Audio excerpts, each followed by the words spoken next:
क्या होता है हमारे मरने के बाद? क्या हमारा वजूद खत्म हो जाता है या फिर हम किसी और रूप में जिंदा रहते हैं? आखिर वो क्या चीज है जो हमें होशो हवास से भरपूर एक नायाब इंसान बनाती है? हमारे वजूद से जुड़ा ये एक बहुत बड़ा रहस्य है। ये एक ऐसी गुत्थी है जिसे सुलझाने में साइंस आज तक नाकामयाब रही, लेकिन अब कुछ बायोलॉजिस्ट, फिजिसिस्ट और फिलोसोफर्स इस बड़े सवाल के जवाब के बेहद करीब पहुंच चुके हैं कि क्या मृत्यु के बाद भी जीवन है?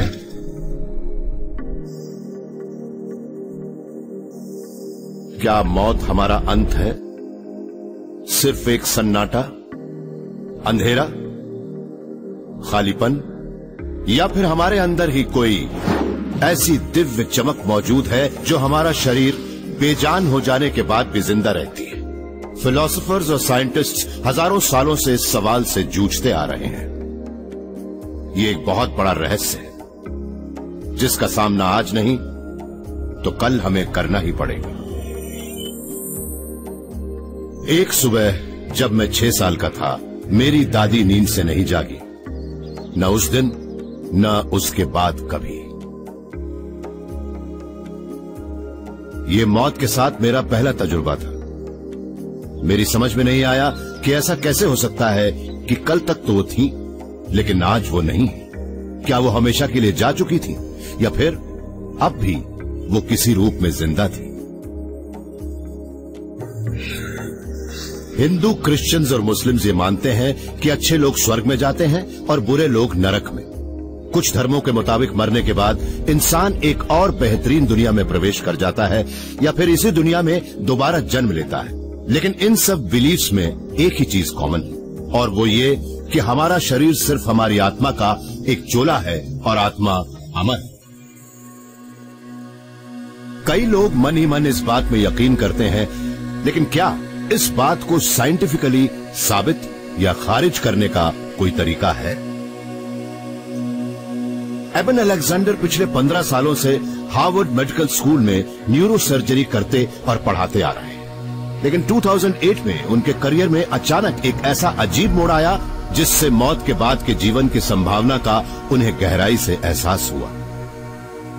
वो एक बहुत ही रेयर बीमारी बैक्टीरियल मेनिंजाइटिस के शिकार हो गए और गहरे कोमा में चले गए। मेरे ख्याल से अगर आप इंसानी मौत का एक बेहद करीबी एक्सपेरिमेंटल मॉडल देखना चाहते हैं तो मेनिंजाइटिस से बढ़िया कोई और मॉडल हो ही नहीं सकता, क्योंकि ये बीमारी आपके दिमाग की पूरी बाहरी परत पर जबरदस्त हमला बोलती है। ये मेरी खोपड़ी की कुछ हॉरिजॉन्टल इमेजेस हैं और आप देख सकते हैं कि मेरे दिमाग की बाहरी परत पूरी तरह से पस से ढकी हुई है।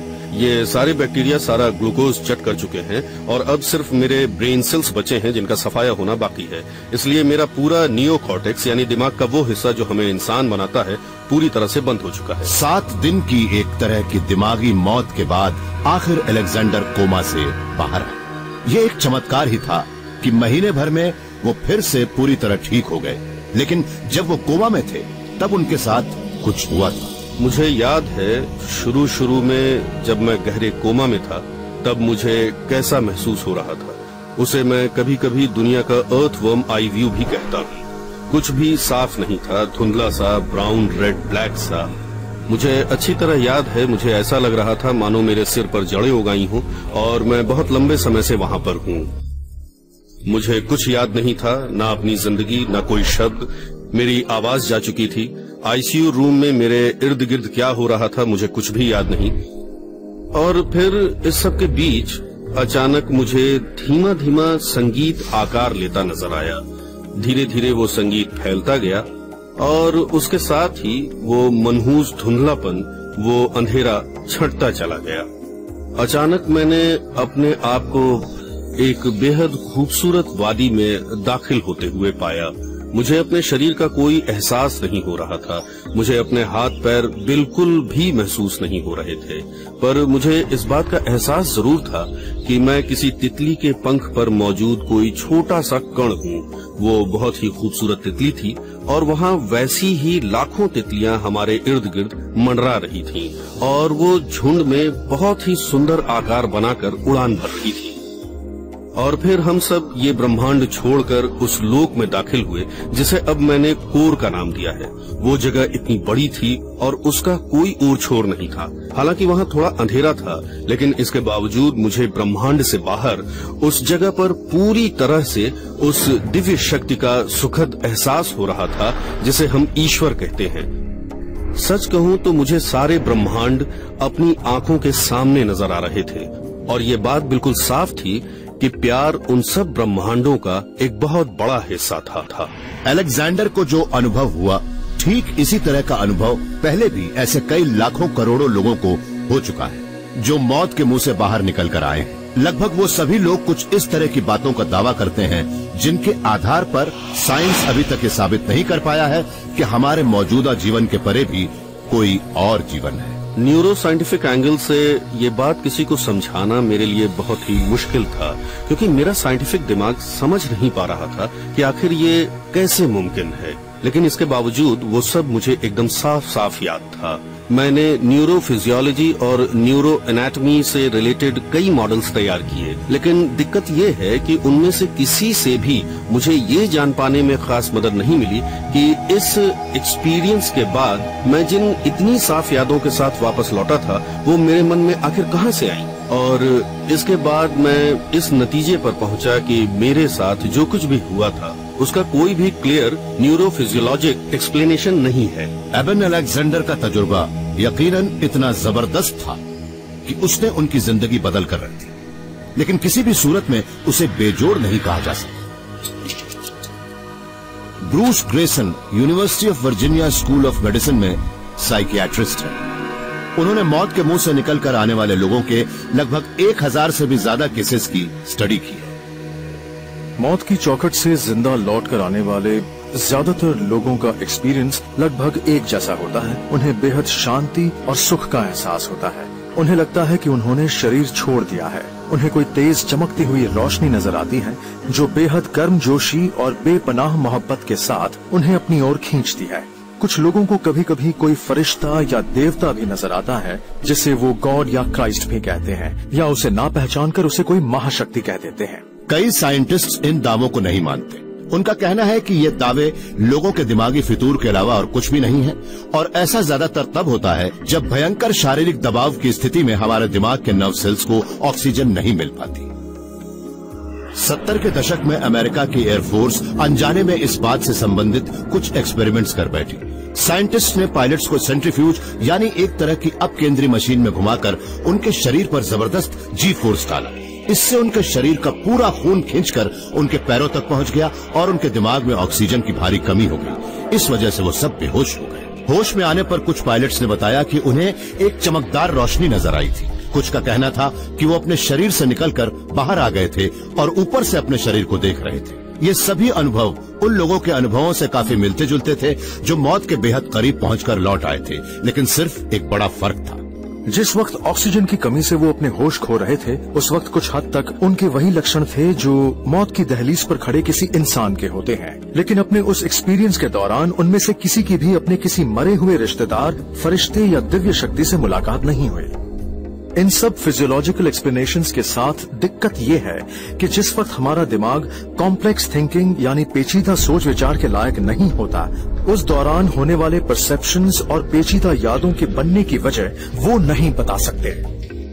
तो क्या मौत को छूकर आने वाले लोगों के तजुर्बे किसी ऐसे मन का आखिरी ख्वाब होते हैं जो दम तोड़ने वाला है, या फिर वो इस बात का संकेत है कि मौत के बाद भी कुछ और है? इस सच को जानने के लिए एक बहुत बड़ी साइंटिफिक क्वेस्ट छेड़ने की जरूरत है जिससे इंसानी आत्मा का पता लगाया जा सके। लेकिन क्या आत्मा सिर्फ एक मनगढ़ंत चीज है या फिर ब्रह्मांड का कोई बुनियादी अंश? क्या मौत के बाद जीवन है? वैज्ञानिकों के लिए ये सवाल एक और मुश्किल सवाल से जुड़ा हुआ है, और वो ये कि चेतना क्या होती है, ये चेतना कहां से आती है, और जब हम मरते हैं तो वो कहां चली जाती है? Doctor Stuart Hameroff University of Arizona Tucson में कॉन्शियसनेस स्टडीज के डायरेक्टर। वो एक प्रैक्टिसिंग एनेस्थीसियोलॉजिस्ट भी हैं। चिंता ना करें, सब कुछ आराम से हो जाएगा। खूबसूरत सपने के बारे में सोचिए। और जब होश में आएंगे तो आपको बड़ा ही अच्छा लगेगा। एनेस्थीसिया देने के बाद मरीजों को वक्त गुजरने का पता ही नहीं होता। उन्हें मालूम ही नहीं होता कि वो 5 मिनट से बेहोश थे या फिर 5 घंटे से। एनेस्थीसिया हमारी कॉन्शियसनेस को हमसे छीन लेता है। इसके प्रभाव में ही हमारा दिमाग अच्छी तरह काम करता रहता है, लेकिन तब हमें कुछ पता क्यों नहीं चलता, ये अब भी एक रहस्य ही है। ऑपरेटिंग रूम में कई सालों तक मरीजों को इस हालत में देखने की वजह से हैमरॉफ के मन में यह जानने की इच्छा बेहद तेज होती गई कि आखिर दिमाग में होने वाली हरकतों और कॉन्शियसनेस के बीच किस तरह का संबंध है।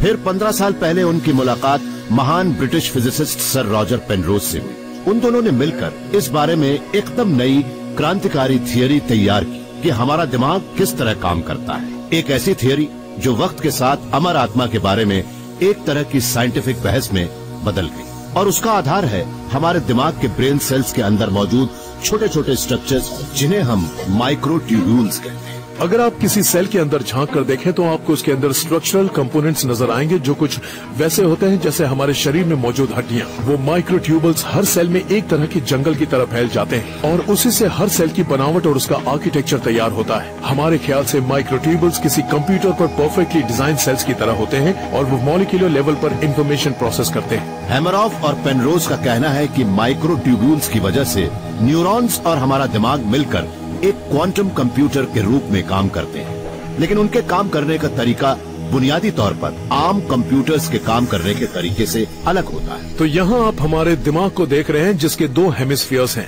दिमाग की ज्यादातर तस्वीरों में अलग अलग न्यूरॉन्स का एक कलेक्शन देखने को मिलता है। जब एक न्यूरॉन फायर करता है तो वो अगले न्यूरॉन को सिनेप्स या न्यूरॉन संधि पर एक सिग्नल भेजता है, जिससे न्यूरॉन क्रमशः फायर करते रहते हैं।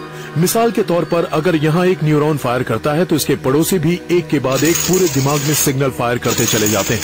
ये देखकर आप बखूबी समझ सकते हैं कि हमारा दिमाग किस तरह काम करता है। किसी भी सामान्य कंप्यूटर में सिग्नल्स पहले से तैयार किए हुए रास्तों के जरिए एक जगह से दूसरी जगह पहुंचते हैं, लेकिन क्वांटम कंप्यूटर के माइक्रोस्कोपिक कंपोनेंट्स एक मिस्टीरियस प्रोसेस से एक दूसरे से जुड़े रहते हैं, जिसे कहते हैं एंटेंगलमेंट। क्वांटम प्रोसेसेस हमारे दिमाग की चेतना को बरकरार रखने में अहम भूमिका निभाते हैं। अगर हमारे दिमाग के इस हिस्से में न्यूरॉन्स की कोई एक्टिविटी हो रही है तो उसका एहसास अगले हिस्से में भी होगा और वो यहाँ भी प्रोसेस होगी। अलग होने के बावजूद वो एक दूसरे से जुड़े होते हैं, इसलिए जब दिमाग के इस हिस्से में कोई हरकत होती है तो वो फौरन इस हिस्से की हरकत को भी प्रभावित करती है। हैमरॉफ और पेनरोज का कहना है कि जब दिमाग में किसी एक सेल के माइक्रोट्यूब्यूल्स में कोई बदलाव होता है तो उसका असर दिमाग के दूसरे सेल्स के माइक्रोट्यूब्यूल्स पर भी पड़ सकता है। और सिर्फ इतना ही नहीं, क्वांटम थियरी के मुताबिक स्पेस के हर पॉइंट में और तो और किसी खाली जगह में भी कोई न कोई जानकारी मौजूद रहती है। ब्रह्मांड की बेजोड़ बनावट में हर जगह जानकारी का भंडार है। क्वांटम जानकारी का वो जानकारी सिलसिलेवार आगे नहीं बढ़ती कि पहले ऊपर फिर नीचे, पहले यहाँ फिर यहाँ। वो जानकारी इस तरह एक दूसरे से जुड़ी रहती है कि अगर यहाँ कुछ होता है तो उसका असर यहाँ भी नजर आता है। इसका मतलब है कि माइक्रोट्यूब्यूल्स में मौजूद जानकारी दिमाग से बाहर मौजूद ब्रह्मांड से संपर्क करके उससे जुड़ सकती है। न्यूरॉन्स के एक दूसरे से जुड़े होने पर मुमकिन है कि दिमाग की कॉन्शियसनेस की जानकारी भी एक दूसरे से गूंथ कर पूरे ब्रह्मांड में खुलेआम मौजूद हो। हैमरॉफ के मुताबिक हमारी आत्माएं न्यूरॉन्स के मुकाबले कहीं ज्यादा बुनियादी चीज की बनी हुई होती है, बल्कि उनकी रचना उसी चीज से हुई है जिससे हमारा ब्रह्मांड बना हुआ है।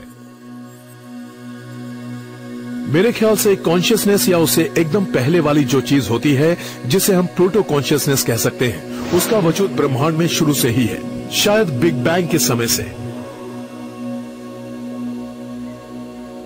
इससे हमें उस बौद्ध और हिंदू मान्यता की याद आती है जिसके मुताबिक चेतना को ब्रह्मांड का महत्वपूर्ण अंग कहा गया है और शायद वो पूरे ब्रह्मांड में फैली हुई है। अगर कॉन्शियसनेस एक क्वांटम प्रोसेस है तो फिर शायद उससे इस रहस्य से पर्दा उठ सकता है कि जब हम मौत की दहलीज पर कदम रखते हैं तब क्या होता है। मान लीजिए कि किसी मरीज का दिल धड़कना बंद कर देता है और उसके खून का बहाव रुक जाता है और उसके माइक्रोट्यूबल्स अपना क्वांटम स्टेट खो बैठते हैं, लेकिन इस सब के बावजूद उसके माइक्रोट्यूबल्स में मौजूद क्वांटम इंफॉर्मेशन नष्ट हो ही नहीं सकती। वो यहाँ वहाँ बढ़ जाती है और ब्रह्मांड में घुल जाती है। अगर मरीज को फिर से जिंदा करने में कामयाबी मिल जाती है तो वो क्वांटम इंफॉर्मेशन फिर से माइक्रोट्यूबल्स में वापस चली जाती है और मरीज कहता है कि मैं मौत के दरवाजे पर दस्तक देकर आ रहा हूँ। मुझे एक चमकदार सफेद रोशनी दिखाई दी। मैं एक सुरंग में था। मुझे अपने मरे हुए रिश्तेदार नजर आए। लेकिन अगर मरीज की मौत हो जाती है तो मुमकिन है कि वो क्वांटम इंफॉर्मेशन शायद हमेशा के लिए उसके शरीर के बाहर मौजूद रहती हो, आत्मा के रूप में।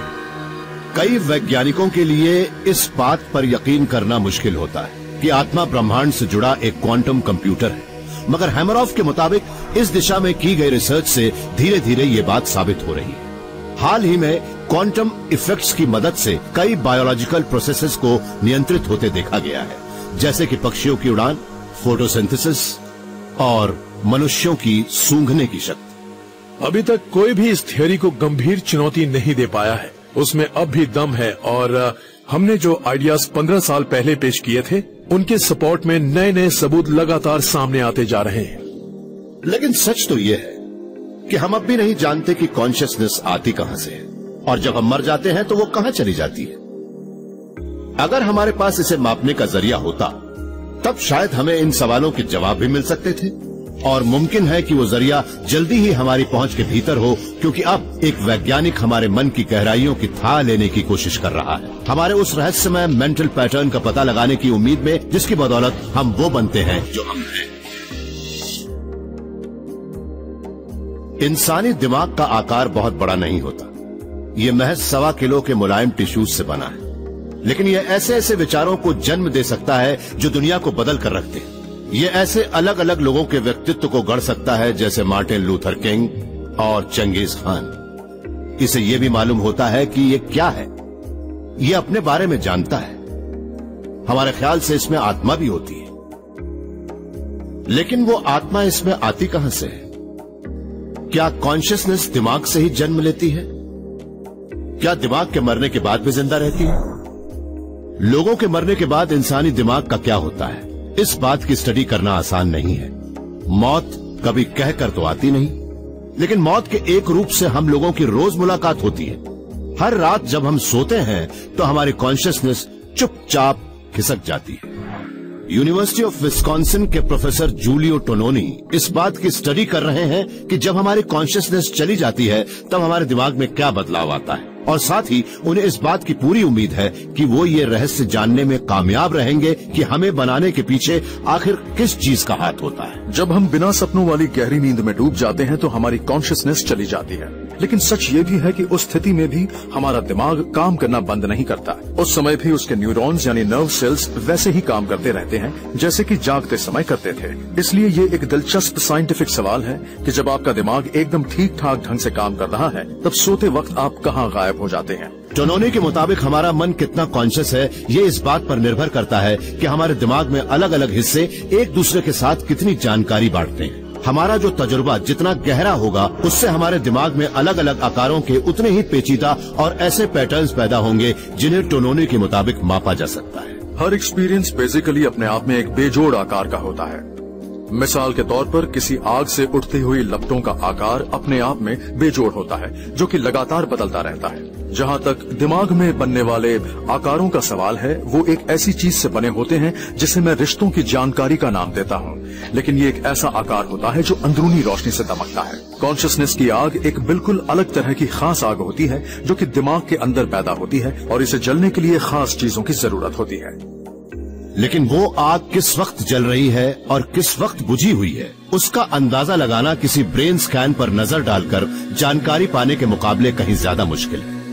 तो जूलियो टोनोनी ने बिना सपनों वाली नींद की स्टडी के लिए एक पूरी लैब तैयार की। फिर यह जानने के लिए उन्होंने एक एक्सपेरिमेंट किया कि जब हमारी कॉन्शियसनेस चली जाती है तो हमारे दिमाग में क्या बदलाव होता है। न्यूरोलॉजी में ये एक्सपेरिमेंट ठीक इस बात का पता लगने जैसा है जैसे किसी अंधेरे घर का दरवाजा खटखटाना। इस एक्सपेरिमेंट में हम ट्रांसक्रेनियल मैग्नेटिक स्टिमुलेशन नाम की एक प्रोसेस का इस्तेमाल करते हैं, जिसके जरिए हम दिमाग को खोले बिना और उसे बिना नुकसान पहुंचाए उसमें थोड़ा सा करंट दौड़ाते हैं और ये देखते हैं कि हमारे सेरेब्रल कॉर्टेक्स पर उसका क्या असर होता है। पहले टीम उस वॉलंटियर पर एक प्रयोग करती है जो अभी जाग रहा है। फिर इलेक्ट्रोड्स के एक जाल के जरिए उसके दिमाग में हो रही सारी हरकतों का जायजा लिया जाता है। अब उसके सिर के ऊपर एक मैग्नेटिक कॉइल रखा जाता है, फिर एक स्विच दबाया जाता है जिससे 1 सेकंड के 10वें हिस्से तक मैग्नेटिज्म की एक लहर उसके सेरिब्रल कॉर्टेक्स को झकझोरती है। इस झटके से दिमाग के एक छोटे से हिस्से के न्यूरॉन्स फायर करते हैं और फिर बाकी न्यूरॉन्स को सिग्नल भेजते हैं जिससे वो भी फायर करते हैं। न्यूरॉन्स की पेचीदा हलचल कॉर्टेक्स के लगभग 1/3 हिस्से में फैल जाती है और सेकंड के 1/3 हिस्से तक टिकती है। कॉन्शियस दिमाग किसी बजती हुई घंटी की तरह थरथराता है। इसका मतलब है घर में कोई न कोई मौजूद जरूर है, लेकिन जब दिमाग में कॉन्शियसनेस नहीं होती तब क्या होता है? अब जब ब्रैडी सो रहे हैं, हम उस घंटी को एक बार फिर बजाएंगे और देखेंगे कि नींद में उनका दिमाग किस तरह पेश आता है। एक बार फिर दिमाग में हरकत होती है, लेकिन इस बार वो थरथराता नहीं है। जैसे ही मैग्नेटिज्म की लहर बंद होती है, घंटी की घनघनाहट थम जाती है। सोता हुआ दिमाग भले ही काम कर रहा है, लेकिन अपने बाकी हिस्सों के साथ जानकारी बांटने की उसकी काबिलियत खत्म हो चुकी है। टोनोनी का ख्याल है कि उस जानकारी को फैलाने का काम हमारी कॉन्शियसनेस ही करती है। जागता हुआ दिमाग अपने खास हिस्सों के साथ लगातार बातचीत जारी रखता है, ठीक उसी तरह जैसे कि किसी कैबिनेट मीटिंग में सेक्रेटरी ऑफ स्टेट, ट्रेजरी और डिफेंस मिलजुल कर कोई योजना बनाते हैं। जिस वक्त दिमाग सो रहा होता है, वो मीटिंग खत्म हो जाती है, स्पेशलिस्ट अपने घर चले जाते हैं और फिर किसी बात का फैसला नहीं हो पाता। रात के शुरुआती हिस्से में गहरी नींद में हमारी कॉन्शियसनेस खत्म क्यों हो जाती है? जागते समय जो स्पेशलिस्ट्स आमतौर पर एक दूसरे से बातचीत करते रहते हैं, उस वक्त उनकी बातचीत बंद हो जाती है। नींद के वक्त कुछ ऐसे मैकेनिज्म्स काम करने लगते हैं जिसकी वजह से उन स्पेशलिस्ट्स का एक दूसरे से बात करना मुश्किल हो जाता है और फिर आखिर में ऐसा लगता है कि अब वो एक दूसरे से बात नहीं कर पाएंगे और फिर हम अपनी कॉन्शियसनेस खो बैठते हैं। कौन सा दिमाग होश में है और कौन सा नहीं, इन दोनों बातों में फर्क बताने के टोनोनी के इस बेजोड़ तरीके को जल्दी ही चिकित्सा के क्षेत्र में जगह मिलने वाली है, जहां उसकी मदद से कोमा पेशेंट्स की चेतना के लेवल का अनुमान लगाया जाएगा। पहले तो ये जानना जरूरी है कि उस मरीज का दिमाग होश में है या नहीं, और अगर वो मरीज आपकी पत्नी है, आपका बेटा है या आपकी माँ है और आप देख रहे हैं कि उनकी आंखें खुली हुई हैं, पर आप ये नहीं जानते कि वो कुछ सोच समझ पा रहे हैं या नहीं, और कहीं वो तकलीफ में तो नहीं, इन बातों का पता कैसे लगाया जाए? जूलियो टोनोनी ने भले ही इंसानी दिमाग की कॉन्शियसनेस को देखने का उपाय खोज निकाला हो, लेकिन वो कॉन्शियसनेस न्यूरॉन्स के उस इतने पेचीदा जाल के बीच से उभरती कैसे है? ये एक ऐसा रहस्य है जिसके बारे में वो सिर्फ अनुमान ही लगा सकते हैं। जब हम कहते हैं कि कॉन्शियसनेस पैदा होने के लिए एक बहुत ही कॉम्प्लेक्स सिस्टम की जरूरत होती है, तो कुछ हद तक ये बात मानी जा सकती है, लेकिन इस तरह देखा जाए तो इंटरनेट भी बेहद कॉम्प्लेक्स है। एक और मिसाल देता हूँ, शतरंज का खेल भी बहुत कॉम्प्लेक्स होता है। तो इस तरह तो बहुत सी चीजें हैं जो लोगों को बहुत कॉम्प्लेक्स लगती हैं, लेकिन उनमें से तो कॉन्शियसनेस पैदा नहीं होती। बहुत कम चीजें ऐसी हैं जिनसे कॉन्शियसनेस पैदा होती है। इसलिए मेरा ख्याल है चेतना पैदा करने के लिए जरूरी है एकदम सही तरह की कॉम्प्लेक्सिटी और कुछ गिने चुने स्ट्रक्चर्स की। सिर्फ तभी ये बेजोड़ काम मुमकिन है, और शायद हमारी कॉर्टेक्स, द सेरेब्रल कॉर्टेक्स की बनावट ही ऐसी है कि वो इस काम को बखूबी अंजाम दे देती है। लेकिन क्या कोई ऐसा तरीका है जिसके जरिए हम कॉन्शियसनेस की जड़ तक पहुंच सके? और क्या अपने बारे में हमारी आत्मा और ज्ञान दोनों एक ही चीज है? इन साहब का ख्याल है कि इन्होंने इंसानी आत्मा को खोज निकाला है और ये भी जानते हैं कि जब हम मरते हैं तो क्या होता है।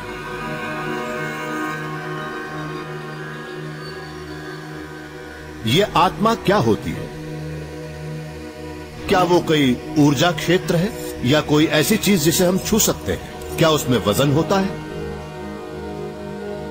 1907 में डॉक्टर डंकन मैकडूगल ने बताया कि आत्मा का वजन लगभग 3/4 ऑफ एन आउंस यानी 21 ग्राम होता है। टीबी के मरते हुए मरीजों का वजन तौलने के बाद वो इस नतीजे पर पहुंचे, लेकिन 100 साल से भी लंबा अरसा गुजरने के बाद भी कोई आज तक उनके प्रयोग को दोहरा नहीं पाया। वो इसलिए क्योंकि वजन करने के लिए कोई भी चीज हाथ आती ही नहीं है।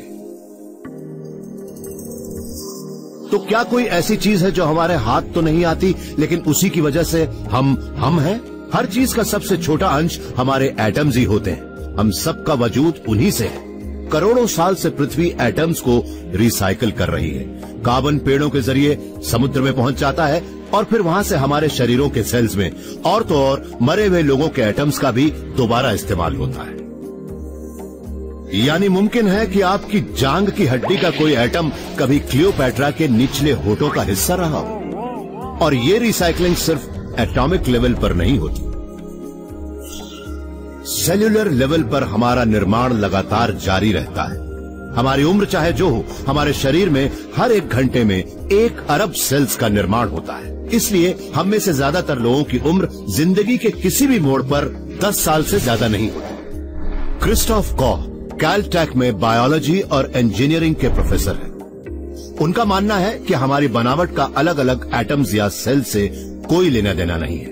उनका कहना है कि हमारे दिमाग में हमारे सेल्स जिस बेजोड़ तरीके से ऑर्गेनाइज्ड होते हैं, हमारी शख्सियत उसी का नतीजा होती है। पूरे ब्रह्मांड में दिमाग मैटर का सबसे जटिल हिस्सा है। इंसानी दिमाग 100 खरब नर्व सेल से गुथकर बना होता है और उनमें से हर नर्व सेल की बनावट अपने आप में बेहद पेचीदा होती है। दिमाग अपने आप में एक तरह का छोटा सा कंप्यूटर होता है जो कि लाखों करोड़ों अन्य नर्व सेल से जुड़ा रहता है। अलग अलग न्यूरॉन्स अपने आप में कॉन्शियस नहीं होते, लेकिन जब वो बहुत बड़े पैमाने पर एक दूसरे से इंटरैक्ट करते हैं, तब उनमें एक ऐसे नेटवर्क का निर्माण होता है जिसमें सोचने समझने की शक्ति होती है। हमारी चेतना करोड़ों अरबों न्यूरॉन्स की उस फायरिंग की वजह से पैदा होती है और वही हमारी आत्मा है, हमारी खुशी, हमारे दुख दर्द और हमारी इच्छाओं की भावनाएं। लेकिन अगर कॉह हमारे दावे पर यकीन करें कि हमारी हस्ती ब्रेन सेल्स के उस नाजुक और लगातार बदलते रहने वाले नेटवर्क का नतीजा है, तो फिर तो हमारे अमर होने की पूरी संभावना ही खत्म हो जाती है। अपने हर एक्सपीरियंस के साथ हम थोड़ा बदल जाते हैं। कुछ एक्सपीरियंस से हम में ज्यादा बदलाव आता है, कुछ से कम। तो उस लिहाज से कुछ भी एक सा नहीं रहता।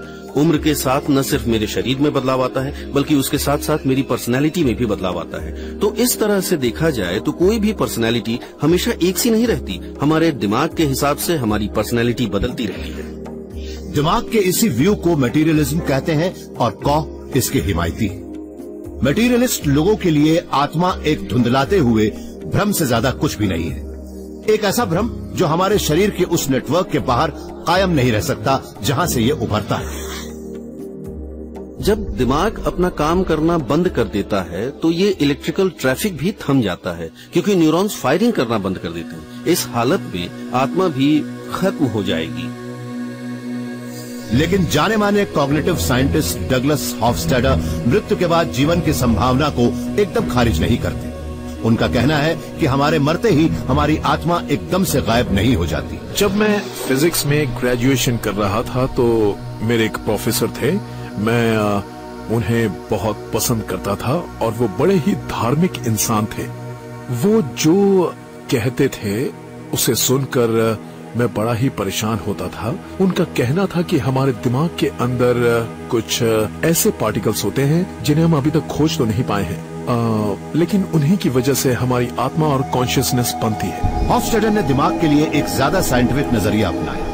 उन्होंने कॉम्प्लेक्स मेंटल प्रोसेसेस के मॉडल्स तैयार करने में महारत हासिल कर ली। यानी लोग कैसे सोचते हैं वो इस बारे में सोचते हैं, और उनके मुताबिक अपने आसपास की दुनिया का दिमागी नक्शा खींचने में इंसानों से ज्यादा माहिर और कोई नहीं होता। जब हम इस दुनिया को देखते हैं तो हमारे मन में हर चीज की तस्वीर खींचती जाती है। अब जैसे कि मैं इस पेपर शेकर की बात करूं तो मेरे मन में इसकी तस्वीर खींची हुई है। मैं इसे इतनी बार देख चुका हूं कि अब मुझे इसे देखने की जरूरत नहीं है, क्योंकि मेरे मन में पहले से ही इसकी स्टेबल तस्वीर है। सारे जानवर इस तरह के दिमागी नक्शे तैयार करते हैं। जानवर जितना बड़ा होता है उसका दिमागी नक्शा भी उतना ही पेचीदा होता है। मधुमक्खी को सूरज और अपने छत्ते की पोजीशन मालूम होती है। मैंटा रे मछली समुद्री धाराओं के टेढ़े मेढ़े जाल के बीच से आसानी से अपना रास्ता खोज लेती है। बबून अपने झुंड की सामाजिक हैसियत के क्रम का ख्याल रखता है। हमारे नक्शे लंबे समय तक चीजों को देखने समझने और लोगों से मिलने जुलने के आधार पर तैयार होते हैं, और इनके अलावा एक और जरूरी एलिमेंट की वजह से भी। हम अपने मन में न सिर्फ बाकी की दुनिया की तस्वीर बना लेते हैं, बल्कि उसके साथ ये समझ भी जोड़ लेते हैं कि हम कौन हैं, क्या हैं, और हमारी समझ में कुछ सतही ऊपरी बातें, हमारी शारीरिक बनावट से जुड़ी बातें भी शामिल होती हैं। जैसे कि हमारे 2 हाथ हैं और हर हाथ पर 5-5 उंगलियां हैं। हमारा सेंस ऑफ ह्यूमर कैसा है, हम बास्केटबॉल के फ्री थ्रोस अच्छे लगाते हैं या फिर हुक शॉट्स लगाने में माहिर हैं। तो इन सब बातों से हम एक कॉन्सेप्ट बना लेते हैं जिससे हमें पता चलता है कि हम क्या हैं।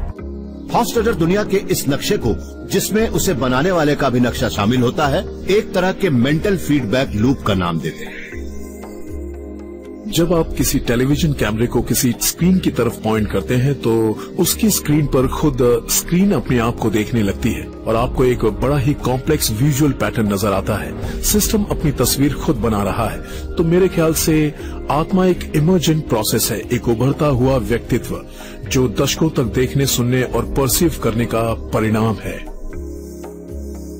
लेकिन कॉन्शियसनेस का यह नजरिया और भी कई सवालों को जन्म देता है। अगर आत्मा सिर्फ एक तरह का अजीबोगरीब मेंटल फीडबैक लूप है तो फिर वो सिर्फ इंसानों तक सीमित नहीं हो सकती। फिर तो वो किसी भी अच्छे खासे स्मार्ट नेटवर्क में पैदा हो सकती है, भले ही वो नेटवर्क किसी भी चीज से क्यों न बना हो। इसलिए आज एक युवा वैज्ञानिक एक ऐसी चीज बनाने की कोशिश में है जो अब तक सिर्फ ईश्वर के बस की बात रही है, आत्मा का निर्माण। धार्मिक मान्यताओं के मुताबिक आत्मा शरीर से बढ़कर होती है। हमारा शरीर सिर्फ एक खोल है जिसमें आत्मा कुछ समय के लिए वास करती है। लेकिन ज्यादातर वैज्ञानिक इस बात को नहीं मानते। उनका कहना है कि जिसे हम आत्मा कहते हैं, दरअसल वो ब्रेन कनेक्शन से बना यानी समझ बूझ वाला नेटवर्क होता है जो लाखों सालों में विकसित हुआ है। लेकिन अगर ये बात सही है तो तब क्या होगा जब हम इंसानी दिमाग की एक कॉपी तैयार कर लेंगे? क्या तब उसमें भी आत्मा होगी? इस जवाब के हम बेहद करीब पहुंच चुके हैं। और अगर हम दिमाग के इस रहस्य को कंप्यूटर की मदद से सुलझा सकें, शायद तब हमें मौत से बच निकलने का भी कोई रास्ता मिल जाए। दुनिया भर में रिसर्चर्स की टीम्स इंसानी दिमाग की रिवर्स इंजीनियरिंग में लगी हैं। ये बहुत ही मुश्किल काम है। हमारी इतनी सारी रिसर्च के बावजूद दिमाग की गुत्थी को सुलझाना उतना आसान नहीं है, क्योंकि पूरे ब्रह्मांड में इंसानी दिमाग की बनावट सबसे ज्यादा पेचीदा होती है। लेकिन दिमाग की मैपिंग को पूरा करने में कई दशकों का समय लग सकता है। इसलिए कुछ जिद्दी वैज्ञानिकों ने दिमाग के जिंदा सेल्स की फायर पावर से फायदा उठाने का फैसला किया है। वो बायोलॉजी और टेक्नोलॉजी के मिलाप से आत्मा का रहस्य सुलझाने की कोशिश कर रहे हैं, दिमाग के छोटे छोटे टुकड़ों के साथ हार्डवेयर के कुछ हिस्सों को जोड़कर। ज्यादातर कंप्यूटर सिमुलेशंस के दौरान न्यूरॉन्स की हलचल बेहद मामूली होती है। हमारी इन कल्चर डिशेस में जो असली, जिंदा, गिलगिले और पेचीदा न्यूरॉन्स हैं, वो दिमागी तौर पर काम करते वक्त जितने ताकतवर होते हैं उतने इन कंप्यूटर सिमुलेशंस के दौरान नहीं होते। जॉर्जिया यूनिवर्सिटी ऑफ टेक्नोलॉजी के प्रोफेसर स्टीव पॉटर न सिर्फ दिमाग डिजाइन करते हैं बल्कि उन्हें बनाते भी हैं। ऐसे दिमाग जो आधा जिंदा होते हैं और आधे मशीन। पॉटर की टीम चूहों की एम्ब्रियोज यानी भ्रूण से कल्चर किए हुए न्यूरॉन्स को लेकर उन्हें इलेक्ट्रोड्स की नन्ही नन्ही प्लेट्स पर उगाती है। ये एक multi electrode array culture dish है। आप इस पर उगे हुए कुछ फ्लोरोसेंटली लेबल्ड न्यूरॉन्स देख सकते हैं। ये वो इलेक्ट्रोड्स है जो कि यहाँ इस इलेक्ट्रॉनिक से जुड़े हुए हैं जिसका इस्तेमाल हम ये सब रिकॉर्ड करने और सेल्स को स्टिमुलेट करने के लिए करते हैं। और ये वो एक्सॉन्स और डेंड्राइट्स हैं जो इन सेल्स के बीच का कनेक्शन बताते हैं। ये कनेक्शंस इस कल्चर में शुरू के 4 घंटे के दौरान बनते हैं। आप टाइम गुजरने के साथ इन कनेक्शंस को यहाँ बनते हुए देख सकते हैं। तो ये वो सिनेप्टिक कनेक्शंस हैं जिनके जरिए ये न्यूरॉन्स एक दूसरे से बातचीत करते हैं और हम एक कैल्शियम सेंसिटिव डाई का इस्तेमाल करके उनके बीच हो रही इस बातचीत को फिल्मा सकते हैं। तो यहाँ एक सेल दूसरे सेल को सिग्नल भेजता है, एक चमक पैदा होती है, वो चमक इस कैल्शियम की होती है। जब दिमाग विकसित हो जाता है तो पॉटर इलेक्ट्रोड्स के जरिए उसे इंफॉर्मेशन भेजते हैं और दिमाग में हरकत होती है। ये इलेक्ट्रोड्स एक कंप्यूटर से जुड़े होते हैं जो कि एक रोबोट बॉडी से जुड़ा होता है, जिससे एक तरह की नई जिंदगी जन्म लेती है। यह है एक हाइब्रिड, दिमाग के जिंदा टिश्यूज से नियंत्रित होने वाला एक रोबोट। इसका दिमाग एक रेफ्रिजरेटर में रखा हुआ है, लेकिन आप देख सकते हैं कि जैसे ही इसकी बॉडी लैब बेंच पर इधर उधर घूमते हुए अपना रास्ता तलाशती है, इसके न्यूरॉन्स कंप्यूटर स्क्रीन पर कैसे रिएक्ट करते हैं। और किसी भी जानवर की तरह हाइब्रिड को भी तजुर्बे होते हैं, वो उनसे सीखता है, जैसे कि इस केस में इस जगह पर अपना रास्ता ढूंढना। अब सवाल ये उठता है कि क्या कोई हाइब्रिड भी कभी कॉन्शियस हो सकता है? लेकिन अगर ये सवाल पूछा जाए कि क्या कभी वो दिन आएगा जब हम कोई कॉन्शियस कल्चर नेटवर्क्स तैयार कर पाएंगे, तो मैं कहूंगा इसका जवाब हम पहले ही दे चुके हैं, और वो जवाब है हाँ। हम ऐसी कल्चर डिशेस पहले से ही तैयार कर चुके हैं जिन्हें अपने एनवायरमेंट से इनपुट मिल रहे हैं और वो बड़े ही कॉम्प्लिकेटेड तरीके से रेस्पॉन्ड भी कर रही है। तो अगर ये उनके विकास की महज शुरुआत भर है, जिसके दौरान उनके दिमाग के टिश्यूज और कंप्यूटर के बीच काफी पेचीदा इंटरेक्शन हो रहा है, तो शायद ये ऊंचे लेवल की अनुभूति है जो काफी हद तक ह्यूमन कॉन्शियसनेस यानी इंसानी चेतना की तरह है। लेकिन फर्ज कीजिए कि किसी दिन कोई हाइब्रॉड या कंप्यूटर जाग उठता है और उसे अचानक पता चलता है कि वो क्या है और कौन है, या फिर उन तारों के बीच से कोई आत्मा प्रकट हो जाती है, तो हमें इस बारे में कैसे पता चले? हमें तो सिर्फ उनमें होने वाली बातचीत पर निर्भर रहना पड़ेगा। अगर हम बनावटी दिमाग से पूछते हैं कि क्या वो कॉन्शियस है और वो हमें इस बात का यकीन दिला देता है कि हाँ वो कॉन्शियस है, तो फिर हमें उसकी बात पर यकीन करना पड़ेगा। लेकिन यही बात दूसरे इंसानों पर भी लागू होती है। हमें असल में ये मालूम नहीं होता कि बाकी लोग वाकई कॉन्शियस हैं या नहीं। हो सकता है वो लोग सिर्फ ज़ॉम्बीज यानी जिंदा लाशें हों और उन्हें उन बातों का कोई सब्जेक्टिव एक्सपीरियंस ही न हो। मैं किसी कंप्यूटर में इसी वक्त इस तरह की आर्टिफिशियल इंटेलिजेंस डाल सकता हूं जो उसी तरह के फैसले करेगी जैसे कि मैं करता हूं, और जिसमें मेरी कॉन्शियसनेस का भी थोड़ा सेंस होगा। लेकिन इस तरह की कॉन्शियसनेस हासिल करना जिसके बारे में लोग ये कहें कि वो हूबहू मेरी कॉन्शियसनेस की कॉपी है और जिसे अगर किसी और के शरीर में डाला जाए तो लोग ये समझ बैठे कि वो इंसान मैं हूं, तो ऐसी कॉन्शियसनेस को बनाने के बारे में हमें जरा भी अंदाजा नहीं है कि इतनी बारीकी और विस्तार के साथ ये काम कैसे किया जाए। क्या इस धरती पर हमारे आखिरी पलों में हमारी आत्मा का वजूद भी खत्म हो जाता है? क्या आत्मा महज न्यूरो प्रोसेसेस का एक नेटवर्क है जिसे किसी दिन एक मशीन में डालकर फिर से पैदा किया जा सकता है? या फिर हमारे दिमाग का क्वांटम स्टेट अनंत ब्रह्मांड में जाकर एक बार फिर से मिल जाता है? हमारी टेक्नोलॉजी इतनी एडवांस होने के बावजूद जिंदगी की पहेली को सुलझा पाना अभी हमारे लिए बहुत दूर की बात है। या फिर क्या वाकई ऐसा है? ब्लूमिंगटन इंडियाना में डगलस हॉफस्टैडर का कहना है कि ये सब अपने अपने नजरिए की बात है। उनका मानना है कि हमारा दिमाग जिस अजीबोगरीब और बेजोड़ तरीके से इंफॉर्मेशन यानी हमारे आसपास की जानकारी को हमारे विचारों के पैटर्न्स में जोड़ता है, हमारी कॉन्शियसनेस उसी का नतीजा होती है। और हम विचारों के जिस पैटर्न से बनते हैं वो एकदम अलग और सिर्फ हमारे लिए हो ऐसा नहीं है। हम उन सब लोगों का एक दिलचस्प कोलाज, एक तरह का मिला जुला रूप है जिनका हम पर थोड़ा बहुत प्रभाव पड़ा, चाहे वो लोग जिंदा हो या ना हो। भले ही हमारी आत्मा का पैटर्न हमारे अपने दिमाग में बेहद ताकतवर और पेचीदा हो, लेकिन वो दूसरे दिमागों तक पहुंच सकता है। ये शॉपिंग के ट्यून्स की एक किताब है और इस सफेद कागज पर आपको जो काली शेप्स नजर आ रही हैं, इनमें असल में शॉपिंग की बहुत ही गहरी भावनाएं छिपी हुई हैं। उनकी खुशी का एहसास, निराशा का एहसास, उनकी जीत का एहसास, उनकी बुज़दिली या दर्द का एहसास, या फिर ऐसा कोई जज्बा जो वो उस वक्त महसूस कर रहे थे। ये शेप्स उन सब भावनाओं को साकार कर देती हैं और हम एक और इंसान को बेहद गहराई से जान जाते हैं, और वो भी एक ऐसे इंसान को जो 150 या 60 साल पहले इस दुनिया से जा चुका है। इसके बावजूद लोगों की आत्मा का कोई अंश हमेशा बाकी रहता है और करोड़ों लोगों के दिल और दिमाग को छूता रहता है। मौत के बाद की जिंदगी का ये एक ऐसा रूप जिसका एहसास हम सभी को होता है, भले ही हम उसे पहचान न पाते हों कि वो क्या है। हॉफस्टैडर भी उसे एक बहुत बड़े निजी हादसे के बाद समझ पाए, अपनी पत्नी कैरल की मौत के बाद। उस वक्त हम इटली में थे और एक दिन अचानक पता चला कि उन्हें ब्रेन ट्यूमर है। उन्हें ब्रेन ट्यूमर है, ये बात हमें 11 दिसंबर को पता चली और 12 दिसंबर की शाम तक वो कोमा में चली गई। तो ये सब कुछ बहुत ही तेजी से हुआ। एक ऐसा इंसान जिसके साथ में इतने लंबे समय से इतनी गहराई से जुड़ा हुआ था, और जब इस तरह अचानक उसका नामो निशान मिट गया तो मैं ये सोचने पर मजबूर हो गया कि क्या ऐसा मुमकिन है कि मेरी पत्नी का कोई अंश अब भी कहीं पर जिंदा हो, और क्या ये मुमकिन है कि इंसान की आत्मा किसी और इंसान में पहुंच जाती हो या एक दिमाग से निकलकर दूसरे दिमाग में चली जाती हो। तो इस सवाल के लिए मेरा जवाब एक बहुत ही तय दायरे में होगा, हाँ। जिस डिग्री तक कैरल मेरे अंदर जिंदा है वो उनका बहुत ही घिसा हुआ रूप है। वो एक बहुत ही रफ और खुरदुरा रूप है, ठीक वैसे ही जैसे कि पत्थर के लाखों छोटे छोटे टुकड़ों को लेकर किसी ने मोज़ैक यानी पच्चीकारी करवाई हो, लेकिन फिर बाद में उसे तबाह कर दिया गया। मगर उसके तबाह होने से पहले किसी ने उसकी कॉपी बना ली थी, लेकिन सिर्फ उसके 1000 पत्थरों की कॉपी।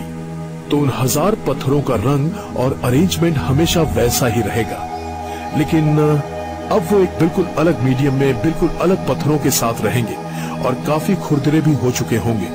ओरिजिनल चीज अब खत्म हो चुकी है, लेकिन उसकी एक खुरदरी कॉपी अब भी बाकी है। तो इस तरह हम जिंदा रहते हैं। हमारी आत्मा का एक अंग हमेशा उन लोगों के भीतर जिंदा रहता है जिनके संपर्क में हम कभी रहे थे। हमारी आत्मा का वो अंश उन लोगों में बिल्कुल आसानी से पहचाना जा सकता है जो हमें प्यार करते थे। ये मौत के बाद जिंदगी का वो रूप है जिसे हम सब समझ सकते हैं, भले ही हम किसी भी धर्म के क्यों न हो। लेकिन क्या कोई और ऐसी जगह भी है जहां हमारी आत्मा रहती हो? क्या इस धरती पर हमारे आखिरी पलों में हमारी आत्मा का वजूद भी खत्म हो जाता है? क्या आत्मा महज न्यूरो प्रोसेसेस का एक नेटवर्क है जिसे किसी दिन एक मशीन में डालकर फिर से पैदा किया जा सकता है? या फिर हमारे दिमाग का क्वांटम स्टेट अनंत ब्रह्मांड में जाकर एक बार फिर से मिल जाता है? वैज्ञानिकों का कहना है कि वो इस पहेली को सुलझाने के काफी करीब पहुंच चुके हैं, हालांकि उसके जवाब को लेकर उन सब में गहरे मतभेद हैं। कॉन्शियसनेस खत्म हो जाती है तो आत्मा खत्म हो जाती है, आपका सब कुछ खत्म हो जाता है। आपकी दुनिया खत्म हो जाती है, दोस्त खत्म हो जाते हैं, आप खत्म हो जाते हैं, सब कुछ। अगर हम मौत की दहलीज पर पहुंचकर लौटे लोगों की बात पर विश्वास करें तो उससे पता चलता है कि हमारा मन या कॉन्शियसनेस हमारे शरीर के बिना भी जिंदा रहते हैं। मेरे ख्याल से कॉन्शियसनेस के क्वांटम अप्रोच से हम बुनियादी तौर पर समझ सकते हैं कि हम इस दुनिया में क्यों आए हैं और हमारा मकसद क्या है, और ये भी कि मौत के बाद जिंदगी और पुनर्जन्म की संभावनाएं क्या हैं, और क्या शरीर छोड़ देने के बाद भी हमारी कॉन्शियसनेस जिंदा रहती है। मुझे इस बात का पूरा यकीन है और इस बात की जानकारी भी है कि इस धरती के बाहर किसी और लोक में हमारी आत्माओं के लिए एक बहुत ही खूबसूरत जगह है। वही हमारी असली हकीकत है, और जब हम इस धरती से विदा लेंगे तो हमें खुद ही पता चल जाएगा। आखिर में हम सबको सच्चाई का पता लग ही जाएगा। लेकिन क्या कभी हमें मौत की आगोश में जाते वक्त पता लगेगा कि आगे क्या होगा? शायद कोई न कोई इतनी बड़ी शक्ति है जो हम इंसानों की समझ के बाहर है। ऐसे ही मौकों पर हम अपनी सारी जानकारी को भुलाकर उस शक्ति के आगे अपना सर झुका देते हैं।